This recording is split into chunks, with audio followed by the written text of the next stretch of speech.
صلاحیت کی تعریف کیا ہے؟ جس شخص کو محنت میں پلیئر محسوس ہو وہ صلاحیت والا ہے، اور جس کو محنت میں پین ہو وہ صلاحیت سے محروم ہے، بلکہ جس کو محنت میں اذیت ہو رہی ہو وہ صلاحیت سے محروم ہے۔ سر، کیا پلاننگ نہیں کرنی چاہیے؟ اور اگر کرنی چاہیے تو اس کے بارے میں وضاحت فرما دیں۔ میں آپ کو پلاننگ سے نہیں روکتا۔ پلاننگ کا مقصد یہ ہے کہ جو چیز آپ کے پاس اویلیبل ہے اور آپ کے قبضے میں ہے، یعنی آپ کی زندگی پر آپ کو پلاننگ کا حق ہے۔ جس چیز پر آپ کو اختیار نہیں اس پر پلاننگ کیا؟ مثلاً آپ کو دل پہ اختیار نہیں تو اس حوالے سے پلاننگ چلتی نہیں، اچھی خاصی زندگی ہوتی ہے، اور کوئی پاس سے گزر جائے تو آپ پریشان ہو جاتے ہیں۔ پلاننگ یہ ہے کہ اللہ پہ راضی رہنا سیکھو، زندگی پر راضی رہنا سیکھو، دوسروں کے عمل سے پریشان نہ ہوا کرو، دوسروں کا کام ہی پریشان کرنا ہے۔ جس نے دوسروں کے عمل کو اپنی پریشانی نہ بنایا وہ آدمی کامیاب ہے۔ ابھی تو آپ کو اپنے اعمال کی پریشانی شروع نہیں ہوئی، جو گل آپ نے کھلایا ہے اب اس کی بھی پریشانی شروع ہونے والی ہے۔ اپنے ساتھ مہربانی کرو، اپنا عمل ایسا کرو کہ پریشانی نہ بنے۔ پلاننگ ضرور کرو، مگر یہ بھی سوچو کہ اگر حالات اپنے اختیار میں نہ ہوں تو پھر پریشان نہ ہو جانا، پھر یہ نہ کہنا کہ میں نے سوچا تو کچھ اور تھا، بات کچھ اور ہو گئی۔ پلاننگ والے لوگ اکثر یہی کہتے ہیں کہ بات کہیں نہ کہیں رہ گئی۔ جب مکمل اختیار آتا ہے تو اس وقت زندگی ختم ہونے کو ہوتی ہے۔ تو پلاننگ کرو لیکن گھبرائے بغیر اور پریشان ہوئے بغیر۔ یہ بات یاد رکھو کہ اگر عذاب آنے والا ہو اور آیا نہ ہو تو وہی وقت ہے دعا کا۔ اس وقت جو دعا نہ مانگے وہ جھوٹا ہے۔ اگر عذاب آ گیا تو اس وقت دعا چھین جائے گی، جب عذاب آنے کا وقت ہو تب توبہ چھین جاتی ہے۔ عذاب آنے کا امکان ہو تو جو دعا نہ کرے وہ بہت ہی جھوٹا آدمی ہے اور بڑا منافق ہے۔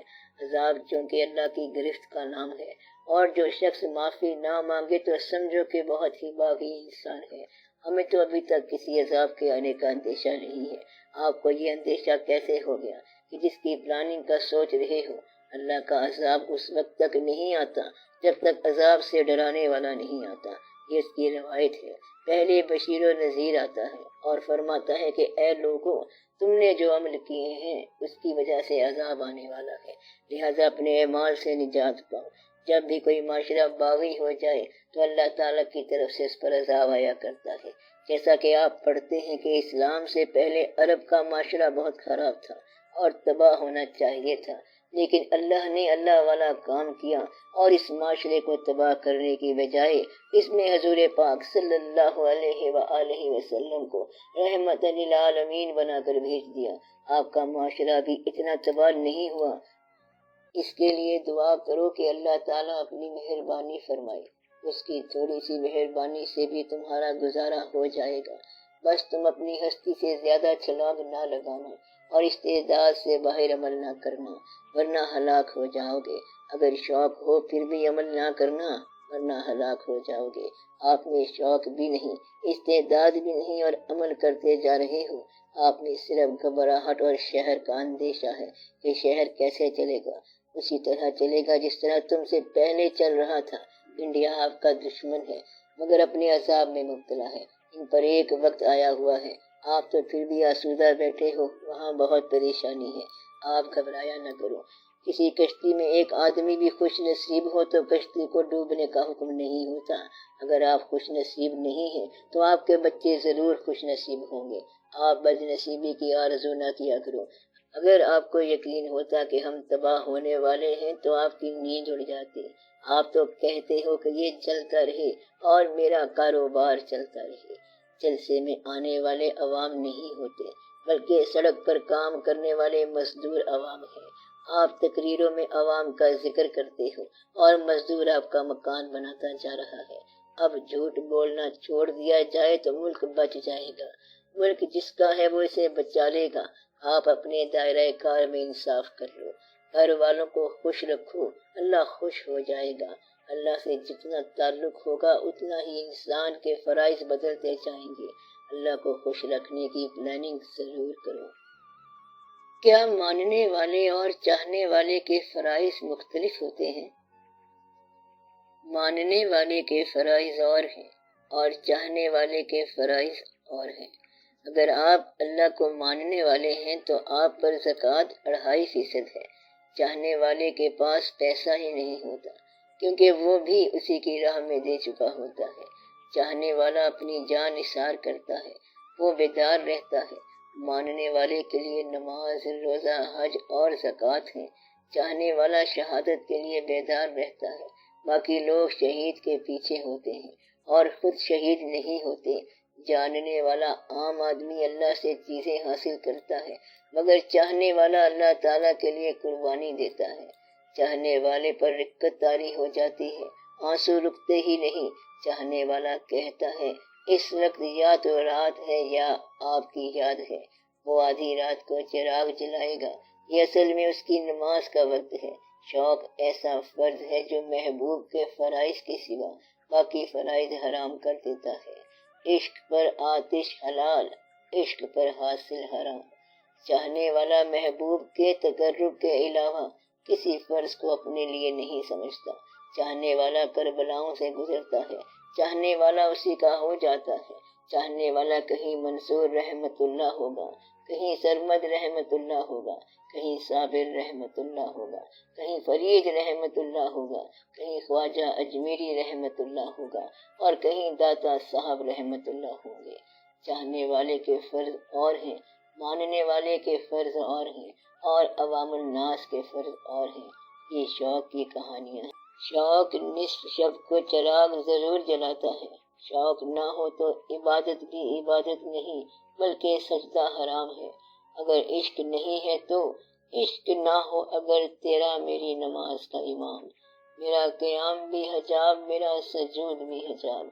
نماز حجاب ہو گئی تو باقی کیا رہ گیا؟ عشق کا شوق جو ہے یہ محبوب کے قریب رہنے کے فرض کے علاوہ کسی فرض کو نہیں مانتا بلکہ ماننے کے لیے تیار ہی نہیں ہوتا۔ اگر عشق ہو جائے تو ایک ہی فرض ہوتا ہے اور وہ ہے جلوائے محبوب کی نرنگیوں کا شوق۔ اسے اور کوئی شوق نہیں رہتا۔ مجنوں سے کہا گیا کہ کلمہ سنا تو اس نے کہا لیلا ہی کلمہ ہے۔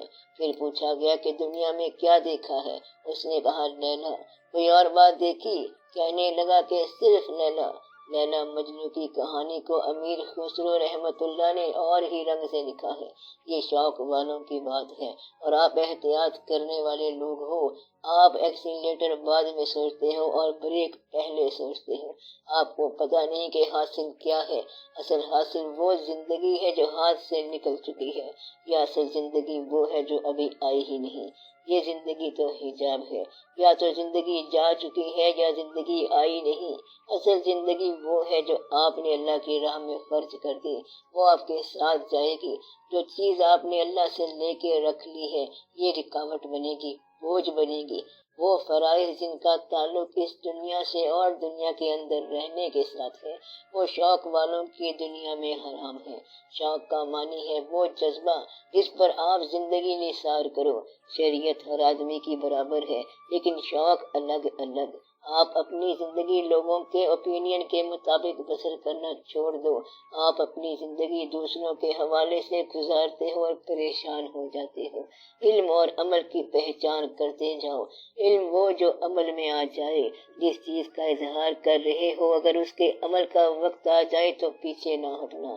مثلاً آپ اظہار یہ کر رہے ہو کہ غصہ نہ کرو اور جب خود کو غصہ آ جائے تو معاف کر دینا۔ آپ وہ علم سنبھال کے رکھو جو عمل کے وقت آپ کا پسندیدہ ہو۔ زندگی کو کچھ عطا کرو، زندگی سے حاصل کرنا تقریباً چھوڑ دو۔ کہتے ہیں کہ سنگت بدلنی نہیں چاہیے، یہ بات سمجھ نہیں آئی۔ جو علم جس جگہ اور جس حوالے سے آپ پر آشکار ہو اس جگہ کو تبدیل نہ کرنا۔ مثلاً جنگل میں یا پہاڑ پر جو واقعہ شروع ہوا ہے وہ وہاں مکمل ہوگا۔ جہاں سے ابتدا ہوئی وہاں پر ہی اس کی انتہا ہوگی۔ جن دوستوں میں بیٹھ کر آپ پر خیال آشکار ہوں انہی دوستوں کے اندر ہی خیال مکمل ہوا کرتا ہے۔ جس دوست سے آپ کو محبت کا سبق ملا اس دوست کو نہ چھوڑنا۔ جس ماحول میں جس بات کا شعور پیدا ہو اس ماحول کو مینٹین کرو، اس سنگت کو بقا دو اور قائم رکھو۔ سنگت بدلی تو مضمون بدل جائے گا اور آپ کا فیض بند ہو جائے گا۔ آپ جس حساب سے جہاں بھی جا رہے ہو وہ سنگت قائم رہنی چاہیے، پھر مضمون آشکار ہو جائے گا۔ کسی انعام یافتہ شخص کے قریب رہو تو انعام مل جائے گا۔ انعام میں حاصل کی ہوئی چیز کو انعام دینے والے کی رضا کے مطابق استعمال کرنا، اس کے علاوہ استعمال کرو گے تو انعام سے محروم ہو جاؤ گے۔ عطا کو اپنی مرضی سے استعمال کرنے والا عام طور پر خطا کر جاتا ہے، اس لیے عطا کی ہوئی شے کو عطا کرنے والے کی رضا کے مطابق استعمال کرو، ورنہ عطا سے الگ ہو جاؤ گے۔ عطا کیا ہوتی ہے؟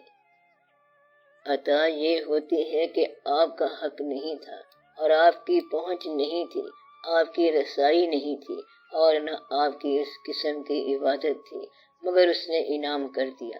یہ آپ کا حق نہیں بلکہ اس کی مہربانی ہے۔ عطا کی خوبی یہ ہے کہ یہ آپ کی طلب میں ہی نہیں ہوتی، اتنی طلب ہی نہیں ہوتی جتنا وہ دے دیتا ہے۔ عطا کو عطا کرنے والے کی اجازت کے مطابق استعمال کرنے سے عطا قائم ہو جاتی ہے۔ عطا امانت ہے، اس کو اجازت کے ساتھ استعمال کرو، اس میں ملاوٹ نہ کرو۔ اللہ نے اگر کسی کو فقیر نہیں بنایا اور وہ اپنے آپ کو فقیر مشہور کر دے تو اس کی عبرت کا اللہ کو پتہ ہے، یعنی کہ اللہ نے جس کام کے لیے آپ کو نہیں بنایا اور آپ اس کا اظہار کرو تو یہ اللہ پر بہتان ہے۔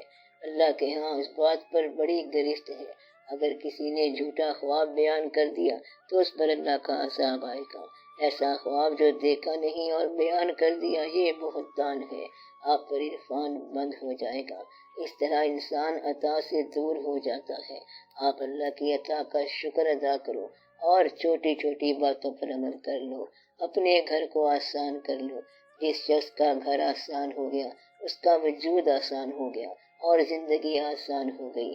آخرت میں عطا کیا ہوگی جب اللہ آپ کو اپنے دیدار کے قریب لائے۔ زندگی میں عطا کیا ہے جب آپ کے گھر میں آسانی ہو اور آپ کا ساتھی آپ کے ساتھ آسانی کرے، آپ کے ساتھی کا عمل اتنا خوبصورت ہو کہ آپ کے اعتماد کو تکلیف نہ ہو۔ آپ کا ساتھی ہر وقت آپ کے ساتھ نہیں رہتا، کبھی آپ کو باہر جانا پڑتا ہے اور کبھی ادھر ادھر۔ ساتھی کا بیہیویئر اور ساتھی کا خیال ایسا عمل بنتا ہے کہ آپ میں اعتماد کی فضا پیدا کر جاتا ہے، اور یہ بھی اللہ کی عطا ہے کہ آپ دوستوں پر اعتماد میں مرو۔ اللہ تعالیٰ آپ کو اعتماد والے ساتھی عطا کرے۔ اعتماد دو گے تو اعتماد ملے گا۔ اللہ تعالیٰ آپ کو سلامت رکھے۔ چھوٹی سی زندگی ہے، اللہ تعالیٰ آپ کو کامیابیاں دے۔ وما علینا الا البلاغ المبین۔